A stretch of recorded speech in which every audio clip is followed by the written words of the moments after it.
এই আলোচনাগুলো চলুক এবং এই চুক্তির স্বার্থের পক্ষে যারা বিপক্ষে বলছেন তারা নিশ্চয়ই কিছু পয়েন্ট ফাইন্ড আউট করেছেন। আমাদের এটা মনে রাখতে হবে কোন প্রেক্ষাপটে আমরা চুক্তিটা করেছিলাম। আমি যদি এটাও বলি যে আমরা যদি এই চুক্তিটা না করতাম তাহলে কি কি হতে পারতো, আমরা ট্যারিফের ইস্যুগুলো সম্পর্কে নিশ্চয়ই জানি। সুতরাং আমরা যখন সবগুলো একত্রে নিয়ে বসবো কম্প্রিহেন্সিভলি, তখন বোঝা সহজ হবে। আমি আবারও বলছি, আমরা এই আলোচনা চলুক এটা চাইছি। সরকার একটা কিছু করেছে বলেই সেটা মাথা পেতে নিয়ে ভালো হয়েছে বলতে হবে, এটা আমিও মনে করি না। আমি সরকারের থেকেই কথাটা বলছি। This is why I am encouraging you যে আপনারা এই জিনিসগুলো নিয়ে কথা বলুন। পত্রিকায় এডিটোরিয়াল লেখা হোক, সাব এডিটোরিয়াল লেখা হোক, আপনারা টক শো হোক, রাউন্ড টেবল হোক, আমরা এটা এনকারেজ করছি। রাশিয়ার সাথে আসলে অনুমতি না, রাশিয়ার ব্যাপারে অনুমতিও প্রশ্ন না, রাশিয়ার ব্যাপারে আমেরিকার অ্যাপ্রুভাল, স্যাংশন দেব না, অ্যাপ্রুভাল সবাইকেই নিতে হয়েছে।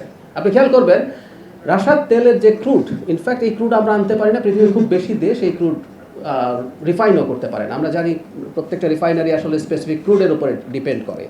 ভারতও যখন করেছে, এত শক্ত এলাই এবং এত শক্তিশালী দেশ, তাকেও এই পারমিশন আসলে নিতে হয়েছে। কারণ হলো আমেরিকার ঘোষণা ছিল এই তেল নিলে তার উপরে স্যাংশন আসবে। সেই কারণে এটা আসলে বাইল্যাটারাল ইস্যু এবং যত দেশ এই কাজ করেছে, তো ভারতের মতো দেশকেও তার আমদানি বাড়ানোর জন্য এটা করা হয়েছে।